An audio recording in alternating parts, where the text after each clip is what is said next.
Oh, hey guys. I hope you all had a good week this week. I have a good question for y'all. Does anyone know what DTR is?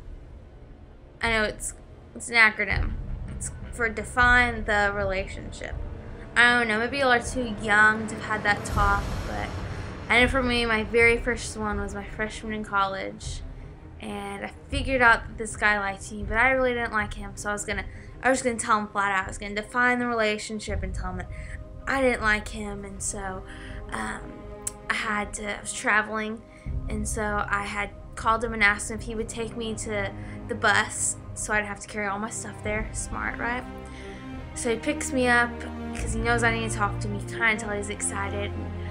You know, we're just chit-chatting. It took about 2 minutes to get to the place, and right before I got out, I looked at him, and I said, "You're a nice guy, but I don't want to date you," and I just hopped out of the car. I know, really awkward. It was so awkward. But here's the thing. It's kind of like with technology. We have to define the relationship with technology. And technology isn't a bad thing. Like, it's a God-given gift, almost. You know, we have the smarts to invent this stuff. And so I don't want to tell you that technology, we should throw it in the fire or anything like that. But we have to figure out how this all just fits into our life, like we've been doing for the last 2 weeks. So interesting right now, so I do an experiment on y'all, and so I know some of y'all have the cool iPhones, or maybe you're using a computer right now to watch this. So what I want y'all to do is, on the count of 3, I want y'all to say the word DTR, to just kind of figure out where y'all are at in this video. So, ready? 1, 2, 3. So that was a good experiment. Hopefully y'all feel connected to each other in some weird technological sort of way. It's just kind of crazy to think in an instant, with the fingertips, we can be connected to thousands upon thousands upon thousands of people. You know, we have Facebook now, from Facebook to Twitter to YouTube. I mean, it's just incredible how many outlets of media that we can use to be able to influence people. And it kind of reminds me of the Allspark, you know, in Transformers. I love Transformers. And the Decepticons, who want to use it for just these awful things and just take over, you know, the human world and the humankind. And sometimes I feel like with technology, we can use it for good, or we can use it for bad. In an instant, on someone's Facebook wall, or even via Twitter, we can tear down someone's self-confidence in a matter of seconds. Or with YouTube, we can just post cruel videos making fun of people, and I mean, just their world crumbles down without you having to look at someone in the face and doing it.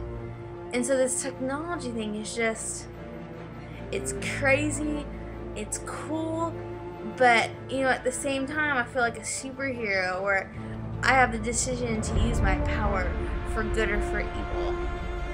So I love the Old Testament. I love it because of all the crazy people in there, the interesting stories, the cool characters. I mean, y'all been reading the Old Testament now about this technology stuff. I remember the first session we talked about the Tower of Babel. And so this week we're looking at a king in 1 Kings, and he already didn't have a very good report already. Like in 1 Kings 16:33, he's described basically. It said, Ahab did more to provoke the Lord God of Israel than all the kings of Israel who were before him. So basically, he made God so mad. Like, he was the king that made him the most mad at this point, which is kind of sad because there's a lot of kings that have done stupid stuff before him. So we jump over to chapter 21, where he encounters this guy named Naboth.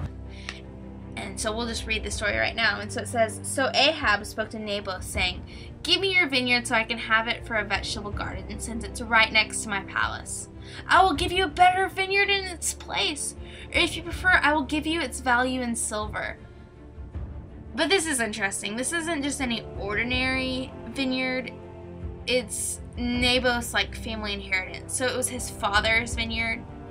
who was his grandfather's vineyard before that, great-grandfather's vineyard, great-great-great-grandfather's vineyard. And so it's just not this, like, garden that he had started. Like, it's this garden that his descendants started way before his ancestors. So it means a lot to him.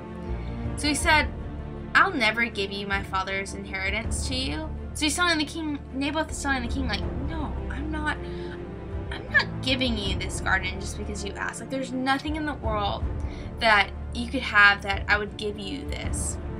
And so the story kind of continues where Naboth goes back to his palace and he tells his wife what happened. And so his wife Jezebel, says this. She says, exercise your royal power over Israel. Get up, eat some food, and be happy. For I will give you the vineyard of Naboth the Jezreelite. So she wrote letters in Ahab's name and sealed them with his seal.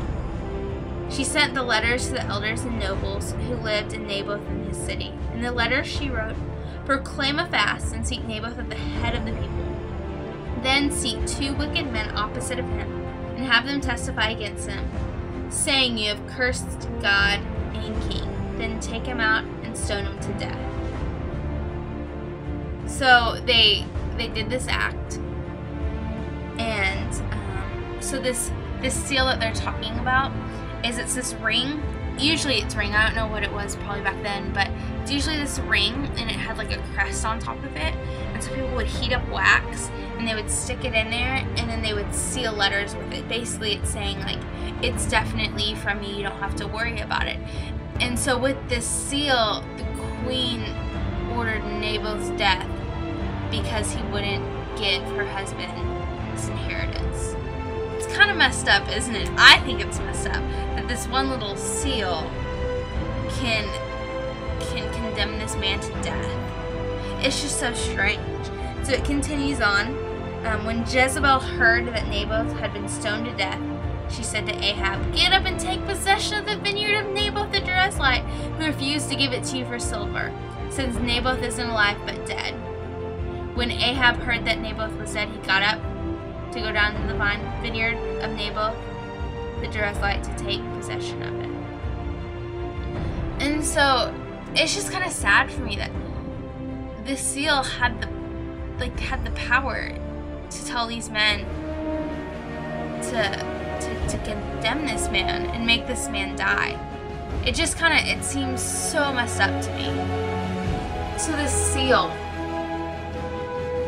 wasn't necessarily the stone that caused Naboth to die, but it was kind of like the command that made him die. It had that power to put him to death. And technology, some of y'all might not think it's that serious, but it is. Some of the things that y'all post could damage someone else, or hurt their feelings, or can damage y'all's reputation. There's been so many stories all over the news about how a kid will post a mean thing about another kid, and the other kid is so upset they don't want to go back to that school. Or sometimes even as worse as they don't think they're worth anything anymore, that no one cares about them because of the words that we put on a computer screen. I think what makes it even worse is that we can't necessarily see the immediate effect of the words and the actions that we do use with technology. And so y'all have the power. This is what so is incredible about it. You guys have the power to choose how y'all use this thing called technology.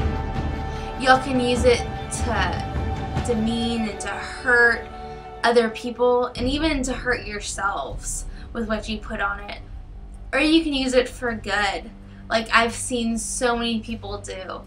There's so many different Twitter accounts, Facebook pages, that they use the resources they have to declare who God is, or to declare a good cause. There's like Compassion International, or there's even our church webpage that allows people to look at it and see what we have to offer. There's also Twitter accounts where they tweet out Bible verses or even just encouraging things. And so I would challenge y'all to look at the things that y'all post and see, does it hurt someone? Does it hurt my reputation or my character? Or does it do good? Does it build up someone else? Does it edify someone else? Does it show a cause out there? And so just remember that y'all have the power to use technology for the good and not for the bad. And remember that technology isn't necessarily this thing that's a toy and to just be used lightly, but it's something powerful. And y'all can affect a generation with technology, good or bad, but it's up to you.